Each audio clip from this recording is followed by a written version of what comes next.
नमस्कार, मैं हूं आशीष चित्रांशी और आप देख रहे हैं the news launcher. Mid day मुद्दा विद अशोक वानखेड़े। मोदी की इज्जत बचाने के लिए मायावती ने अब जिम्मेदारी ले ली है और अब ढके हुए छिपे हुए नहीं, खुल करके लिए बीजेपी के लिए खेलेंगी मायावती। उत्तर प्रदेश में 10 सीटों पर उपचुनाव होने वाले हैं। हालांकि उस उपचुनाव का ऐलान करने में राजीव कुमार अटक गए। क्यों अटक गए वो समझने की जरूरत है।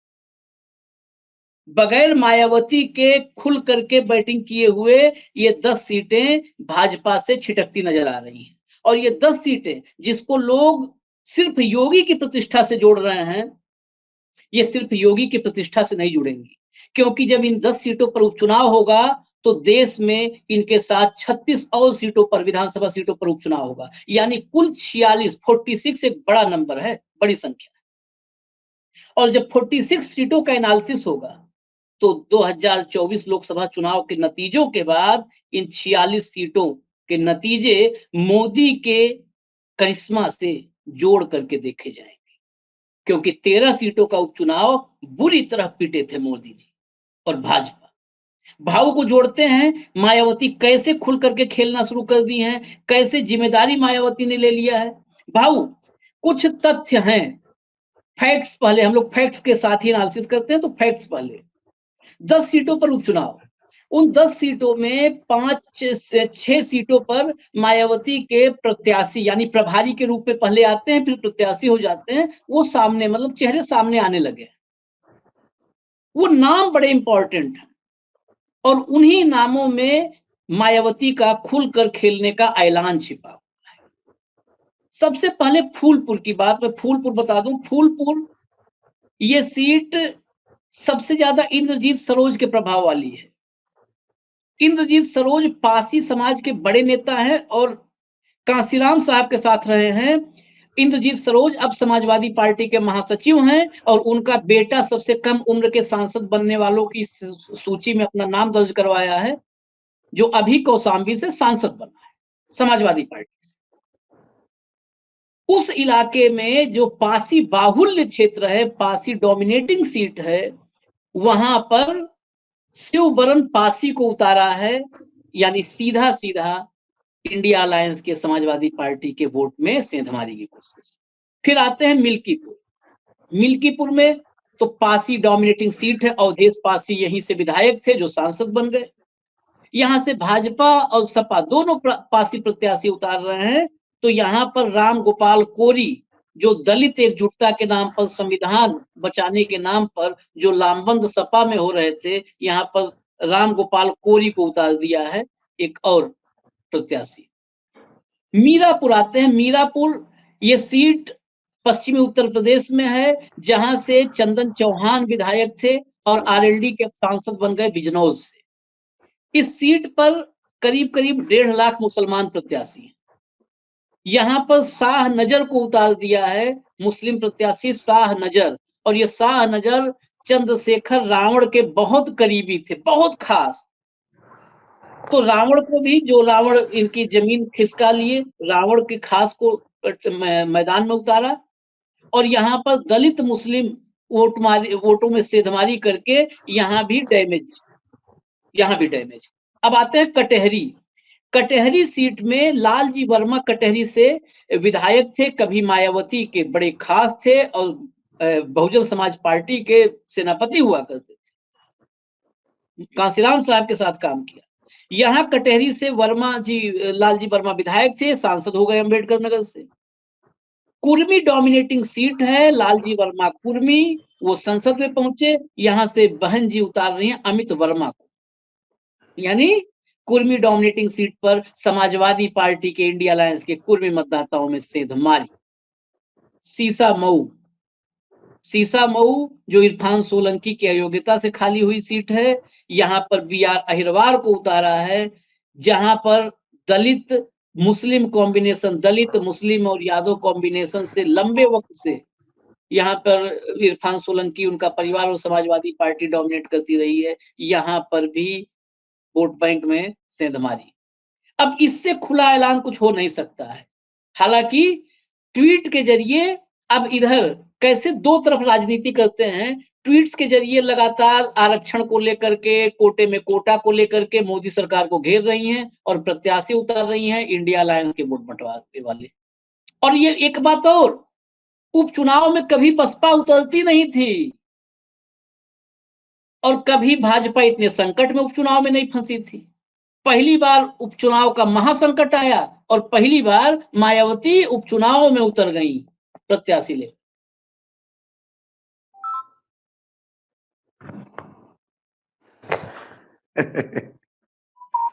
आशीष, ये चंद्रकांता सीरियल हो गया है, षड्यंत्रों में षड्यंत्र, षड्यंत्रों में षड्यंत्र।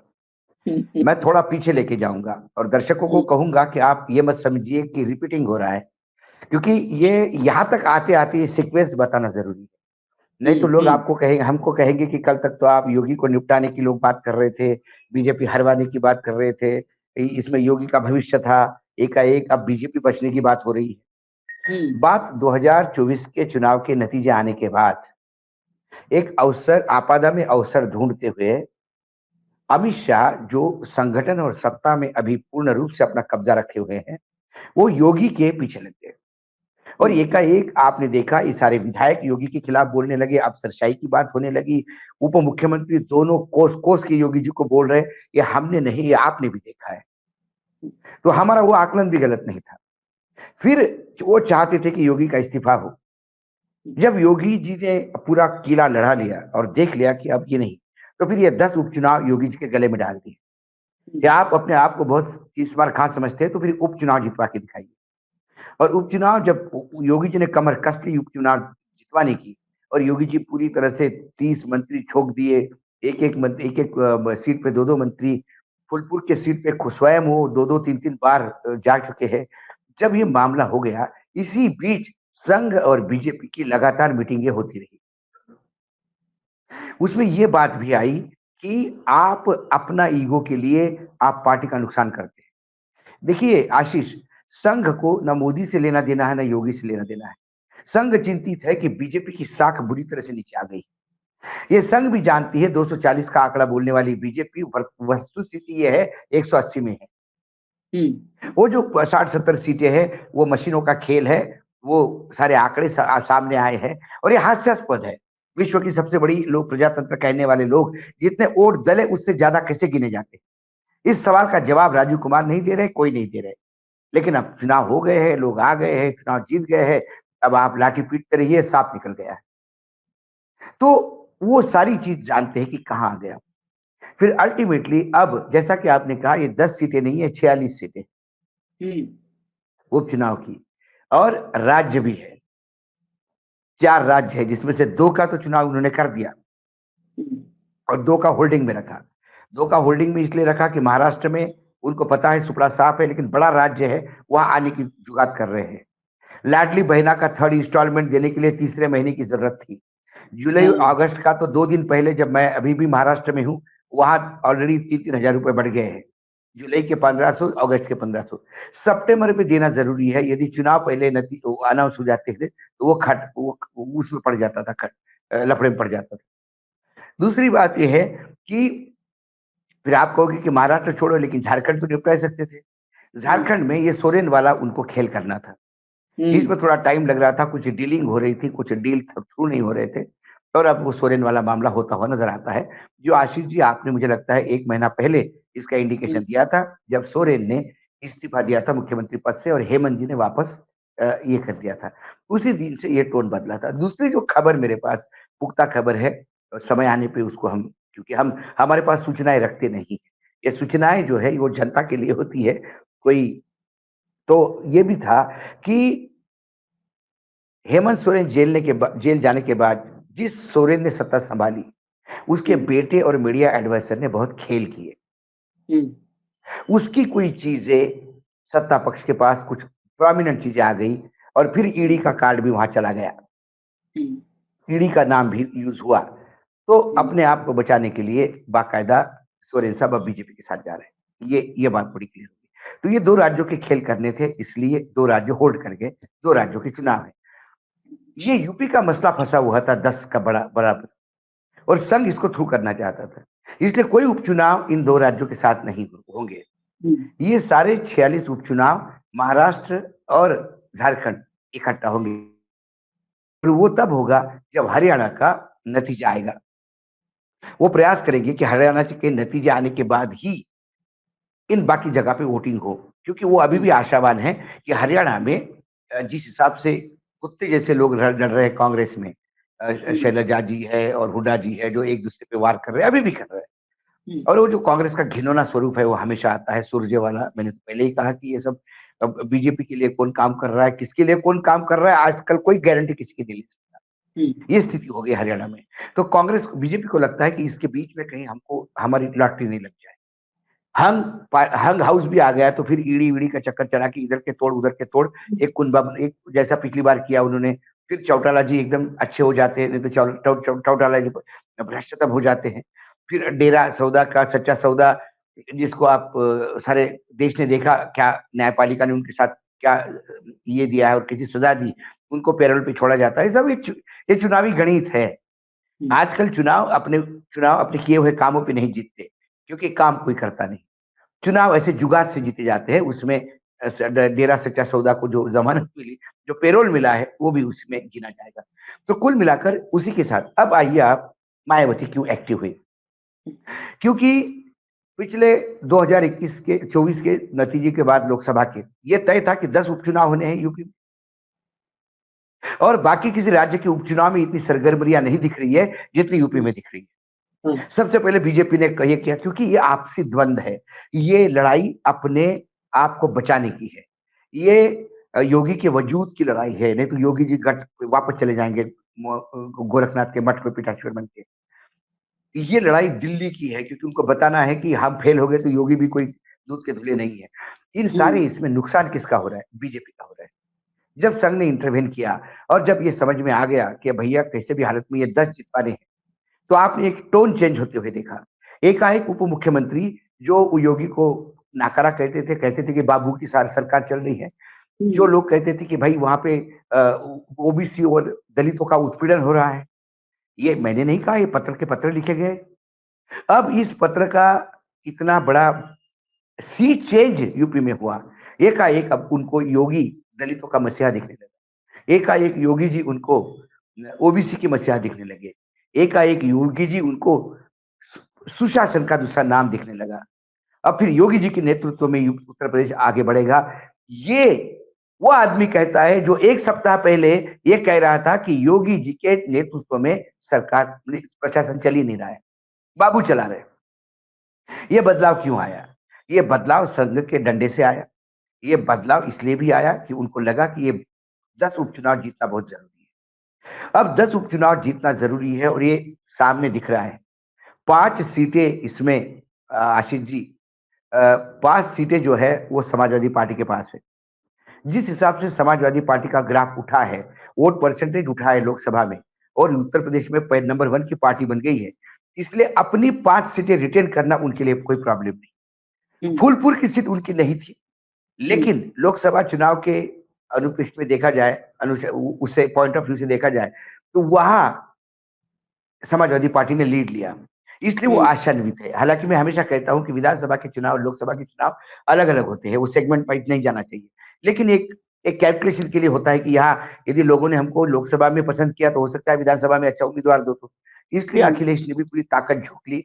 शिवपाल जी जैसे लोगों को भी उपचुनाव के प्रभारी बना के, मतलब जब शिवपाल जी को एक चुनाव का प्रभार दिया तो आप समझ सकते हो सारे दिग्गज उन्होंने समाजवादी पार्टी ने प्रभारी के रूप में उतार दिया, और ये बता दिया 5 मेरे और 1 फुलपुर, 6 तो हम लेके रहेंगे। अब जब उधर से एग्रेशन है, इधर डूबती हुई नैया है, तो बचाने के लिए तरकश में एक आखिरी ब्रह्मास्त्र, वो ब्रह्मास्त्र है बहन जी। उत्तर प्रदेश में बहन जी, महाराष्ट्र में प्रकाश आंबेडकर, पूरे देश में ओएसी, ये कुछ अस्त्र है उनके तरकश के तीर। वो तीर चला और बहन जी भी वही उम्मीदवार उतार रही है जिससे इंडिया गठबंधन को नुकसान है, खासकर समाजवादी पार्टी। समाजवादी पार्टी यदि फूलपुर में, यदि अयोध्या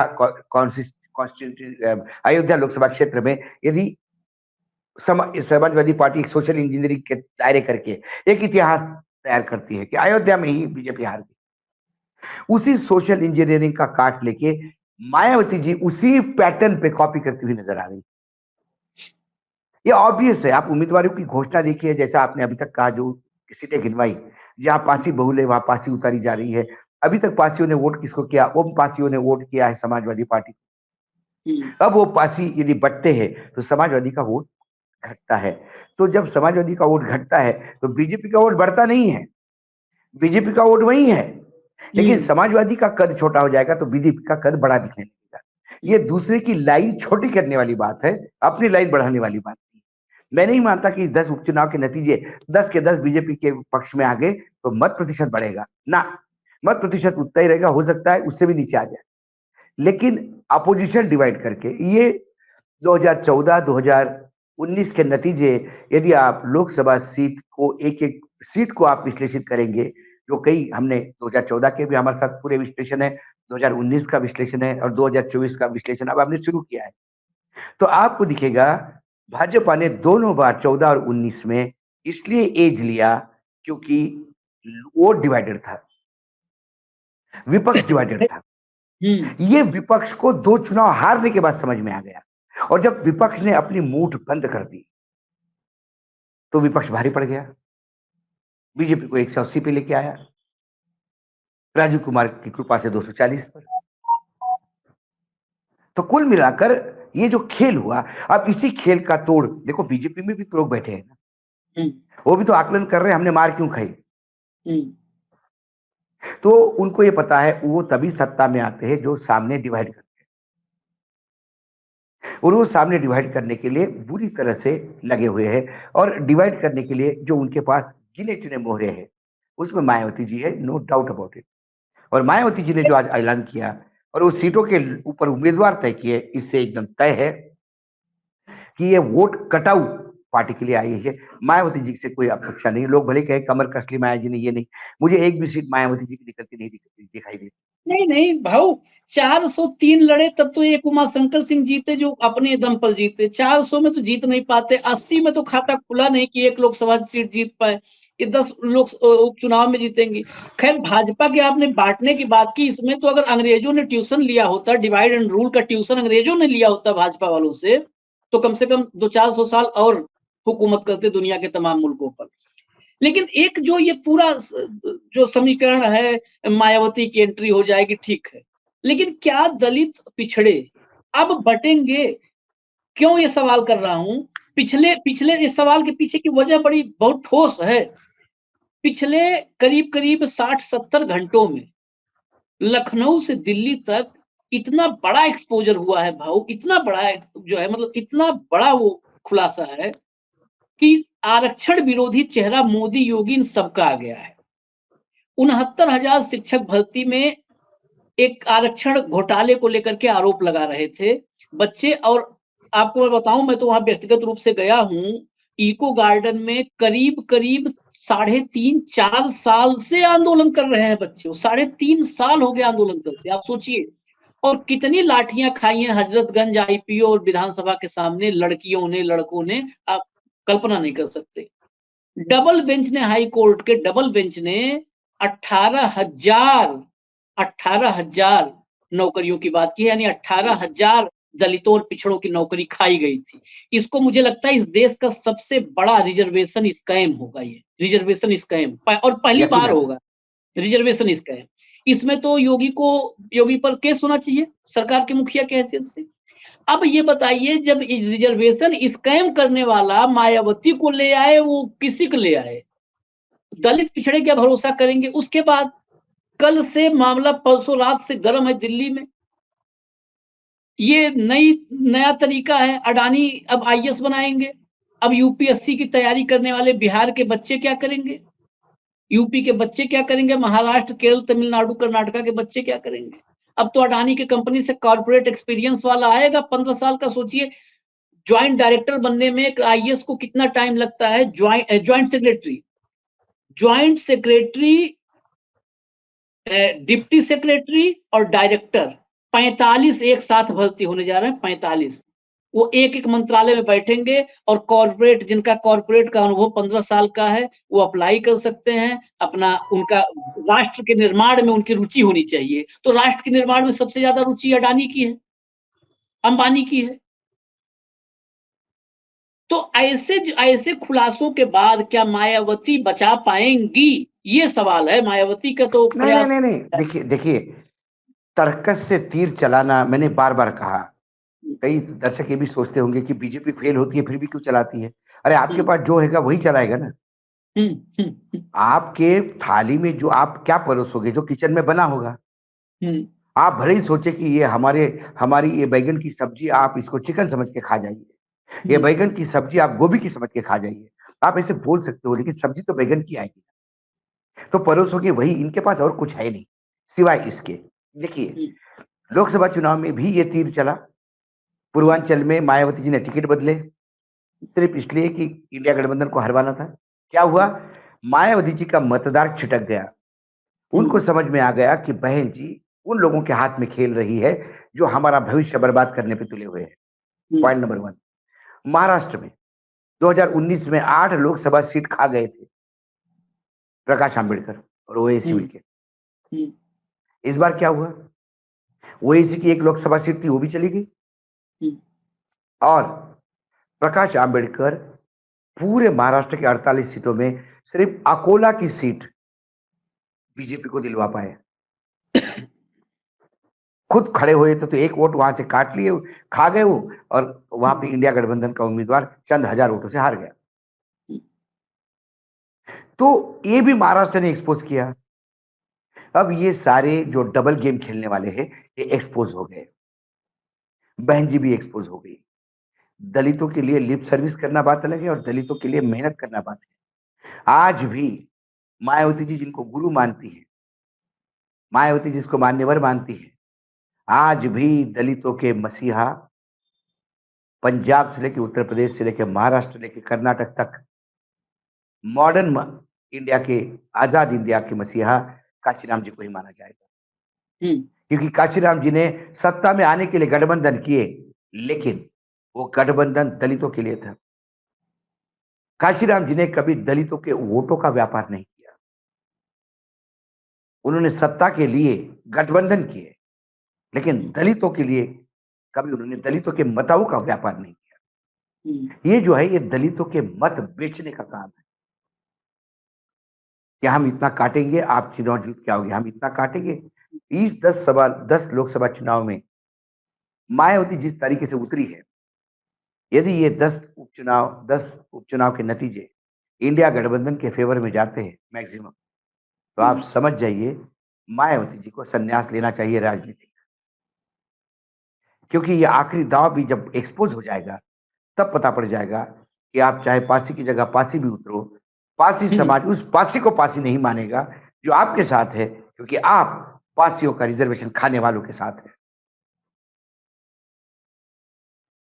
ये मैं आपको बड़े विश्वास, मतलब बड़े जिम्मेदारी के साथ कह रहा हूं। तो दलित भी समझ रहा है कि उनके जिनको वो अपना नेता मानते हैं वो तो व्यापार करते हैं उनका। वो उनको नेता मानते हैं कि हमारे जीवन में उत्थान आएगा, हम लोग सत्ता में आएंगे।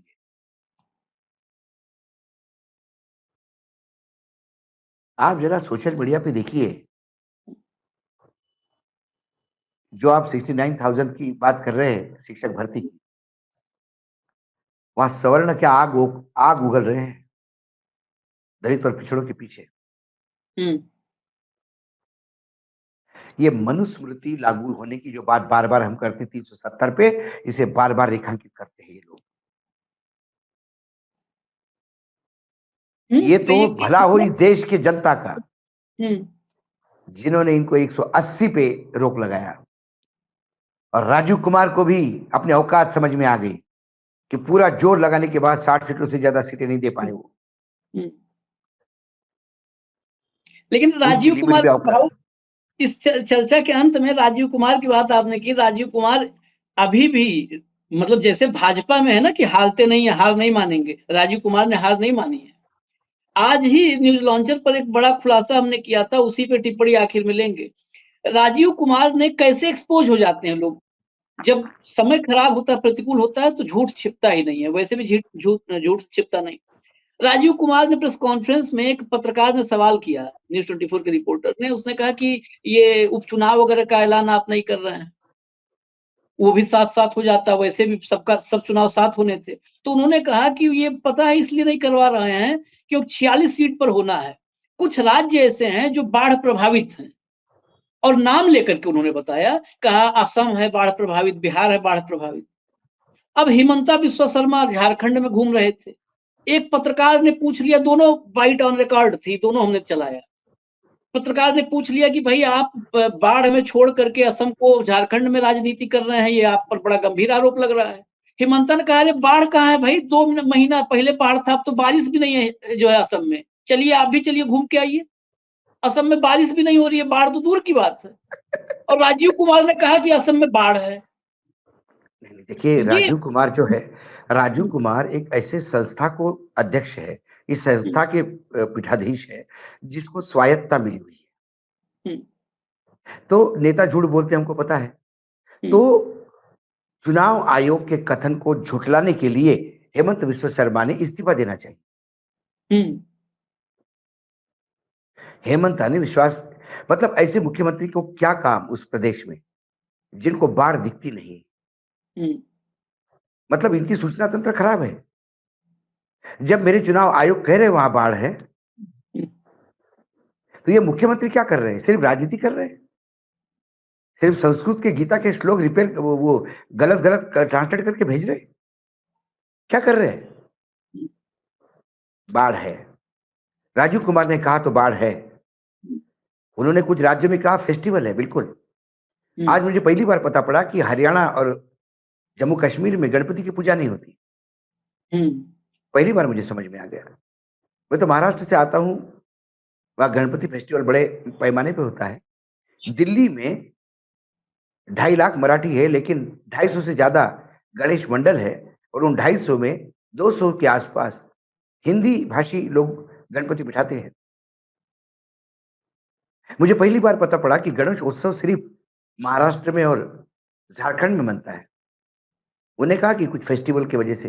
फेस्टिवल कौन से आने वाला है? दशहरा सिर्फ वहीं मनेगा क्या?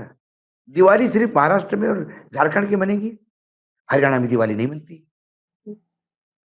मतलब जनता को मूर्ख बनाने का ठेका लेके रखा है इन्होंने। ये मूर्ख समझते हैं। मूर्ख, अब इसी चर्चा खत्म करते हैं, लेकिन ये मूर्ख नहीं, ये बेसिकली होमवर्क नहीं करते। इनको जो वहां से ऊपर से आदेश आ जाता है, उसके बाद बहाना तो कम से कम ढूंढ लो। बहाना भी नहीं ढूंढते। अरे सही बहाना दे जो लोगों के गले उतरे।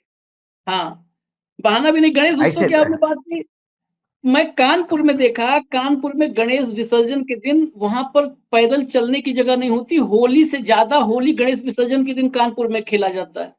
वहां पर तो ये भी नहीं कि मराठी लोग हैं, सब यूपी वाले। नहीं, कोई कौन सा हिंदू का भगवान है, कौन सा भगवान किस एक प्रदेश की बपौती है भाई?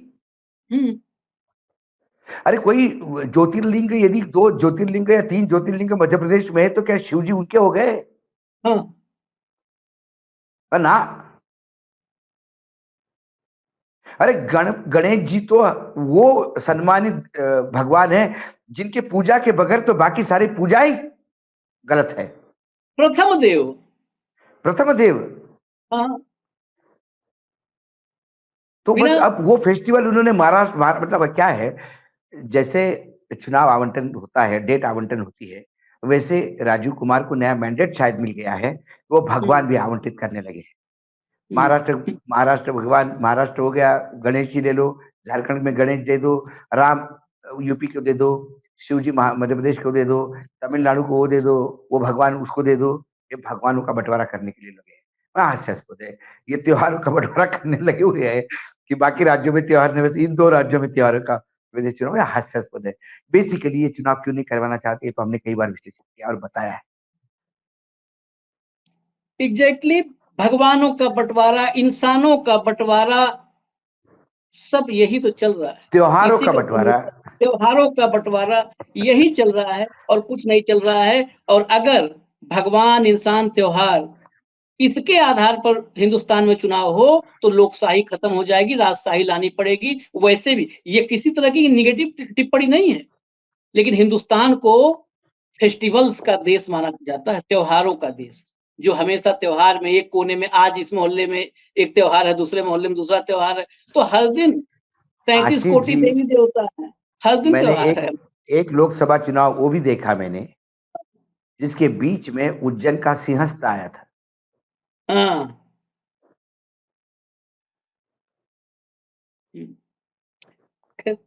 चलिए, लेकिन इस बंटवारे को देश की जनता समझने लगी है और उसके समझ गए। नतीजे भी आने लगे हैं, नतीजे आने लगे हैं। अब नतीजा देखना है कि बहन जी को कितनी बार झटका मिलेगा, या हो सकता है उनको झटका इसे न मानती हूँ, बीजेपी की कामयाबी को ही अपनी कामयाबी मानती हूँ। इतना बड़ा दिल हो, कई बार होता है ना कि हम आपकी कामयाबी को ही अपनी कामयाबी मान लेते हैं, उसी में जश्न कर लेते हैं। तो अगर ऐसा है तो अब उत्तर प्रदेश की जनता जवाब देगी। 10 सीटों का उपचुनाव राजीव कुमार ऐलान कब करते हैं, नजर इस पर है। कल दोपहर फिर मिलेंगे मिड डे मुद्दा विद अशोक वानखेड़े में। इजाजत दीजिए, न्यूज लॉन्चर देखते रहिए। नमस्कार।